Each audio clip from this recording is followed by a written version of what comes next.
champion of the world, Khabib Nurmagomedov. کتنی بڑی قربانی جوانی میں. دیکھو اس نے دنیا کے مقابلے جیتے, ماں کی خدمت کا جو مقابلہ ہے نا یہ بھی اس نے جیت لیا.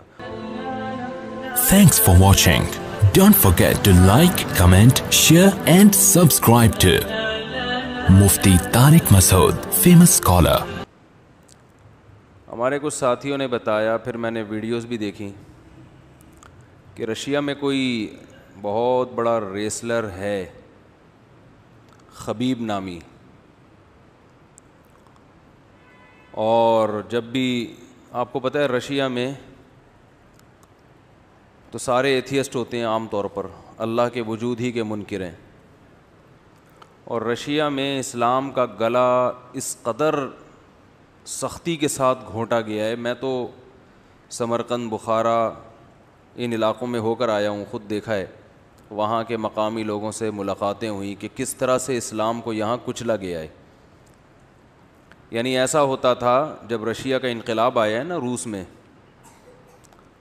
اور کمیونزم وہاں پہ پھیلایا گیا ہے, مذہب کا جڑ سے خاتمہ کیا گیا, تو یہ جو آج دنیا میں بڑے بڑے انسانی حقوق کے علمبردار بنے پھرتے ہیں ان میں رشیا بھی ہے. تو انہوں نے بے پناہ ظلم کیا ہے وہاں کے مقامی لوگوں نے بتایا کہ ہمارے باپ دادا پہ کیا گزری ہے.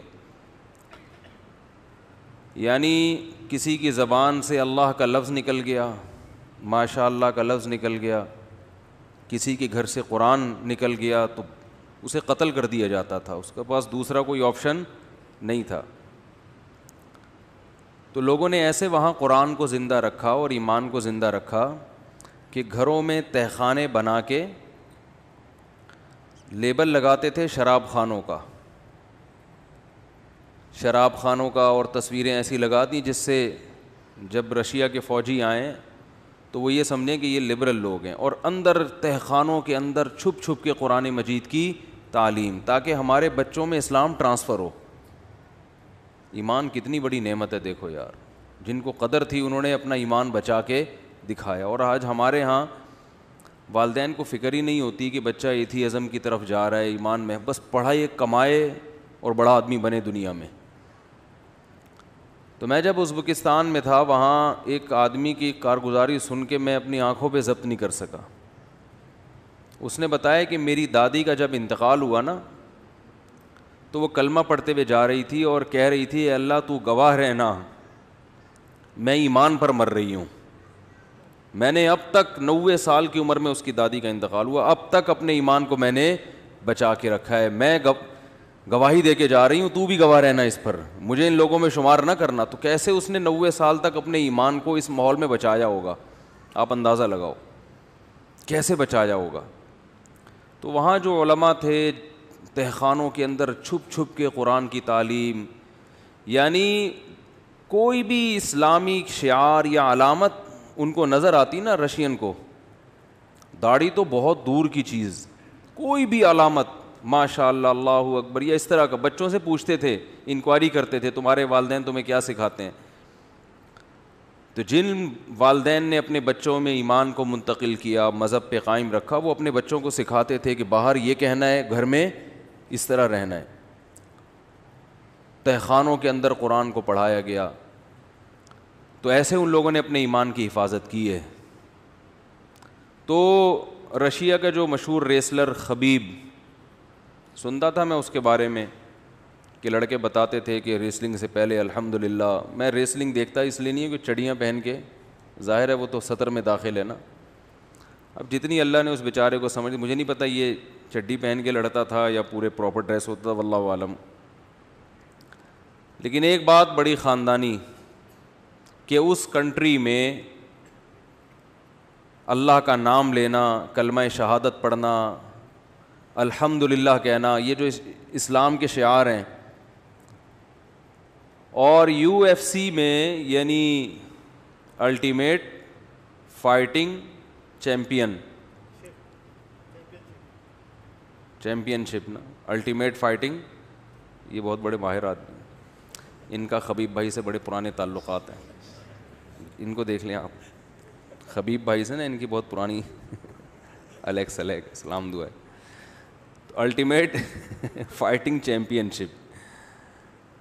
تو اس میں 29 مقابلے جیتنا, 29, یہ میرا خیال ہے ورلڈ ریکارڈ ہے جو ہم نے سنا ہے کہ دنیا میں اب تک کوئی ایسا چیمپئن گزرا نہیں ہے, اتنا بڑا چیمپئن کہ 29 مقابلے لگاتار جیتے ہوں اور پھر اپنی ماں کے کہنے پہ چھوڑ دیا.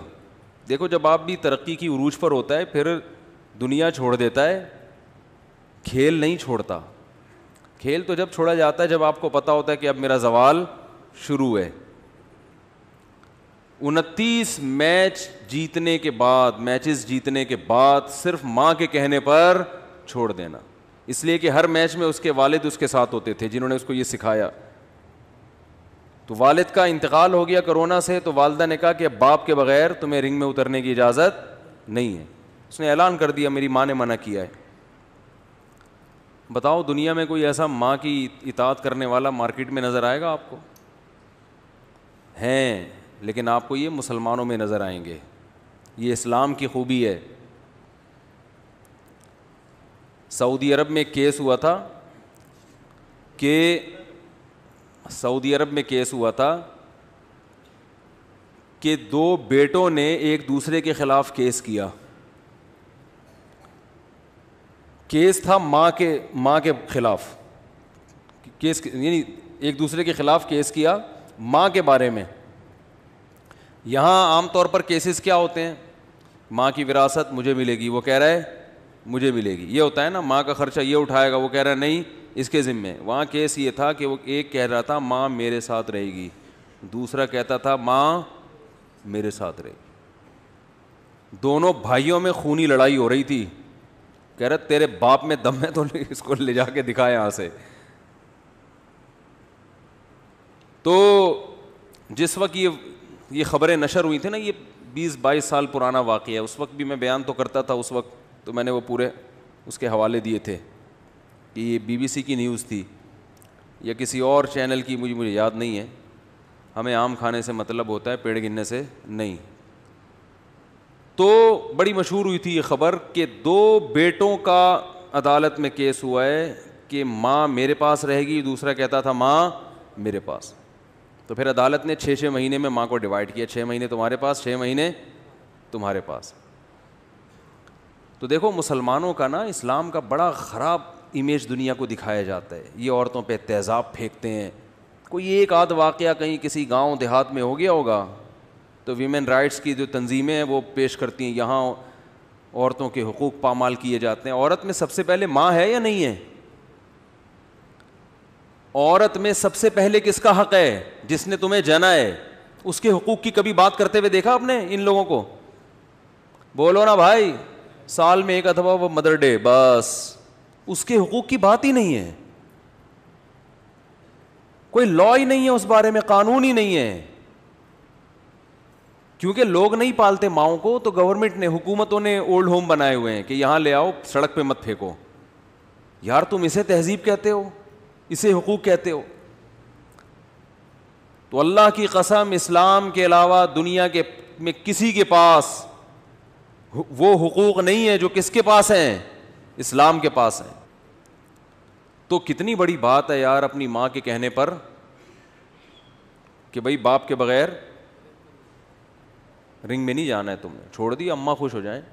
تو میں ساتھیوں سے کہہ رہا تھا دیکھو اس نے دنیا کے مقابلے جیتے, ماں کی خدمت کا جو مقابلہ ہے نا یہ بھی اس نے جیت لیا. اور وہ جو اس ریسلنگ اس نے 29 دفعہ جیتی ہے اس پہ آخرت میں پتہ نہیں اجر ملے نہ ملے, لیکن یہ جو ریسلنگ اس نے جیتی ہے نا, ماں کی خدمت کا مقابلہ, دنیا میں جب اللہ اجر کے لیے بلائے گا نا کہ کون کون ہے جس نے اپنی ماں کا خیال رکھا ہے, تو اس میں بھی تو ایک مقابلہ ہوگا نا. کوئی آئے گا میں نے یہ کیا, کوئی کہے گا میں نے اماں کو حج کرایا. تو یہ مقابلہ بھی خبیب اس میں بھی آگے نکل جائے گا. اے اللہ میں نے اپنی ماں کے کہنے پر اپنے عروج کے زمانے میں ریسلنگ کو چھوڑ دیا. تو جیسے ہی مجھے وہ بتایا نا کہ ساتھیوں نے کہ اس نے ریسلنگ, تو مجھے وہ رسول اللہ صلی اللہ علیہ وسلم کا واقعہ یاد آ گیا. بعض چیزیں ایسی ہوتی ہیں کبھی بیان میں ذہن میں نہیں آتی, لیکن جب کوئی واقعہ آتا ہے تو ایک دم. آپ صلی اللہ علیہ وسلم نے بھی مقابلہ کیا ہے, پہلوانی کی ہے, ریسلنگ کی ہے.